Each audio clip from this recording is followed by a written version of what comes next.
Ang programang ito ay rated SPG. Striktong patnubay at gabay ng magulang ang kailangan. Maaaring may masiselang tema, lengguwahe, karahasan, sexual, horror o droga na hindi angkop sa mga bata.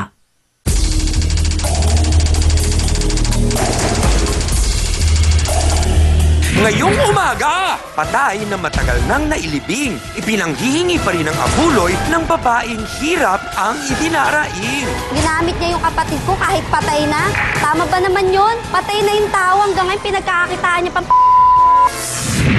Racket lang naman yun ha. Hindi naman ako nagnanakaw ha. Hindi naman ako pumapatay. Ang mabuti pa, atin na yung pag-usapan, face to face. Sawera! Let's get ready for Saw-Sawa!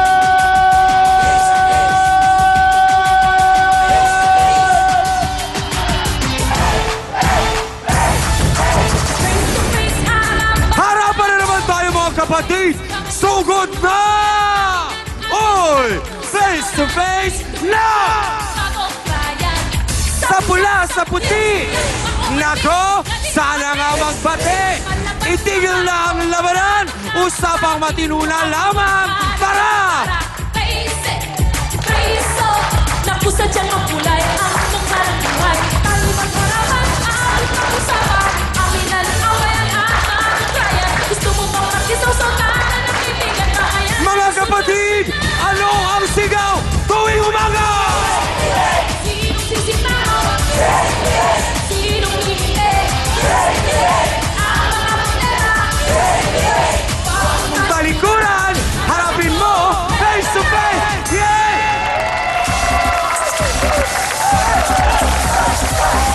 At ngayon, heto na ang First Lady na nag-iisang barangay hall on air, ang pambansang kapitana, Chang Ami Perez! Hi! Good morning! Sa ating pangatlong taon, isang issue na naman ang tiyak na pag-uusapan ng buong bansa dahil mukhang hindi matatahimik ang kaluluwa ng isang yumao dahil nga matagal na siyang nakalibing, ipinanghihingi pa ng abuloy. Ang tanong, patay lang ba ang dinadahilan para makalikom? Naku Hans, ito ang bubuhay sa ating mga dugo. Ngayong umagang ito, ano ba sa palagay mo? Naku, Chang, medyo nakakaba. Baka pati tayo madamay pag tayo ay minulto. Naku, anong gagawin niyo? Kaya naman, B1 at B2, galaw-galaw!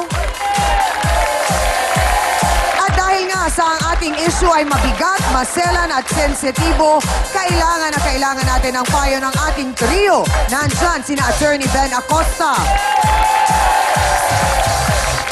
Dr. Camille Garcia, Father Sunny Merida.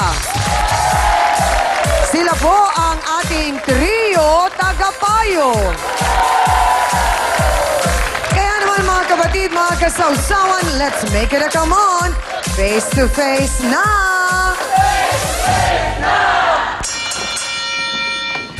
Siya ng araw ang tumutulong para makarami ng abuloy. Siya pa ngayon ang masama. Bakit ba? Anong nangyari? Tawagin nga natin para maikwento na niya si Aling Rosalinda Linda Gilbuena. Pasok! Face to face! Face to face! Nanay Linda, magandang umaga po sa inyo. Galing po. Sino po ang mga nagsasabi na parang kayo pa ang lumalabas ngayon na masama? Ano po bang nagawa ninyo? Ewan ko po dyan sa mga nagreklamo, umihingi naman tulong, tinutulungan ko. Pero Oho. bakit ako pa Ano po ba ang masakit? nirereklamo nila sa inyo? Kumukuha ng abuloy. Oho.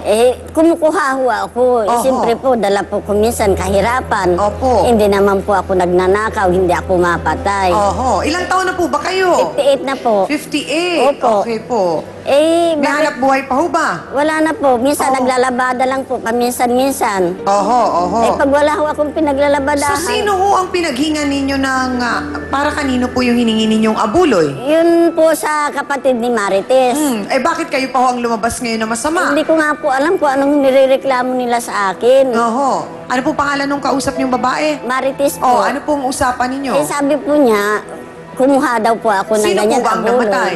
Yung kapatid po niya. Okay po. Magkano po ang nakuha nyo? Lahat-lahat ng Bali, abuloy? 5,000 po. Uy, malaki po yun. Opo. Oh. Eh, binigyan- Magkano ang usapan nyo? Magkano ang sa inyo? Magkano ang sa kanya? Eh, basta binigyan lang po ako ng 1,500. Ah, binigyan po Opo, kayo. opo, Oo. opo. So, lahat sa kanya na napunta. Opo. Okay. Eh, di nung pangalawa po, Oho.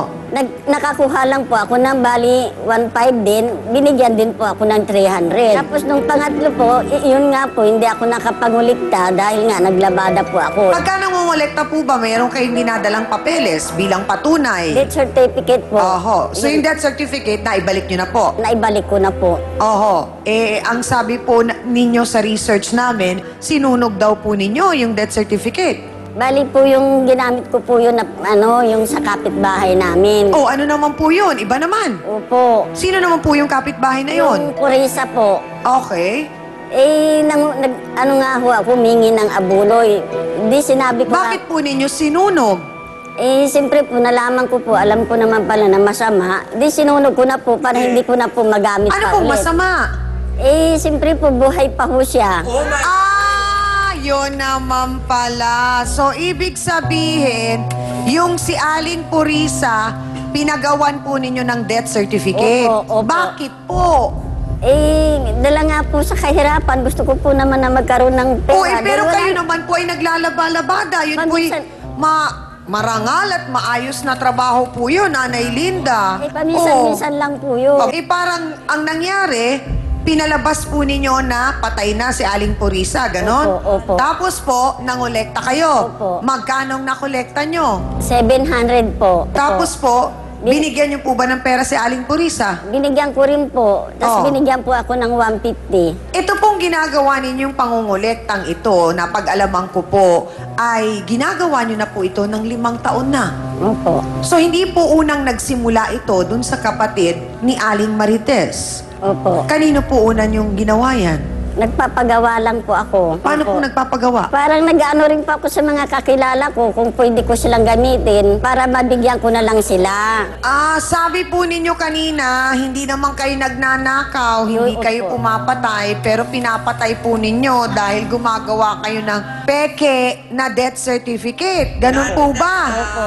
Nako, nanay, kasalanan po yan. So, 5 taon na po ninyong ginagawa yon. Opo. Bakit po? Kasi naisipan nyo, una, pangalawa, lumusot. Opo. So ngayon, nagre-reklamo sila laban Opo. sa inyo. Opo. Ilan na daw po ang pinatay niyo sa death certificate? Marami na po. Marami na? Lagpas 10, Nay? Opo. Eh ano pong ginagawa niyo sa pera? Nagtutong-it. Nako!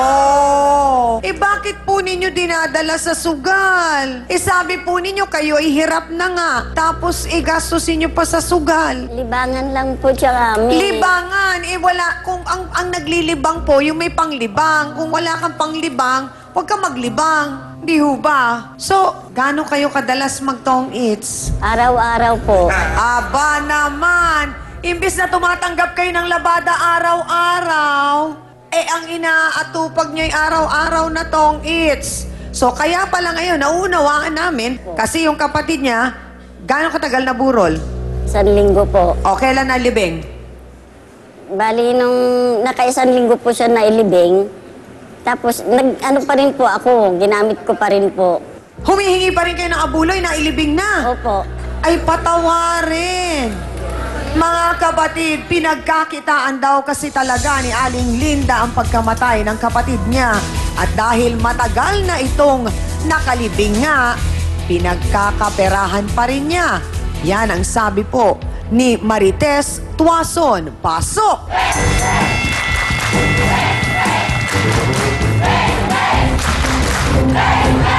Sandali lang, Marites, matanda. Kailan nilibing ang kapatid mo? May 29 po. Kailan mo 1,000. nalaman na ginagamit pa rin ni Aling Linda yung death certificate ng Itong kapatid mo? January 21 po. Paano mo 2011. nalaman? Nakasalubong ko yung hiningaan niya ng abuloy. Eh, kakilala ko yun, sabi sa akin, "Hoy Marites, kala ko ba nailibing na yung kapatid mo?" Sabi ko, "Oo, mag-iisang taon na nga ngayong Mayo eh. Eh, bakit may nangingi pa rin dito ng abuloy?" Pero At parang- diretso ang tanong, ikaw daw ang lumapit kay Ate Linda at humingi ka ng tulong sa Opo. kanya. Ako nga po yung lumapit sa kanya. Na humingi po ako, sabi ko, "Ate Linda, baka naman pwedeng tulungan mo akong manghingi ng abuloy. Kasi hirap na hirap kami sa buhay." Sabi niya, "O sige." Tinulungan niya po ako 3 araw siyang humingi ng abuloy. Yung unang araw na humingi siya ng abuloy, binigyan niya ako ng 1,500. Binigyan ko siya ng 500.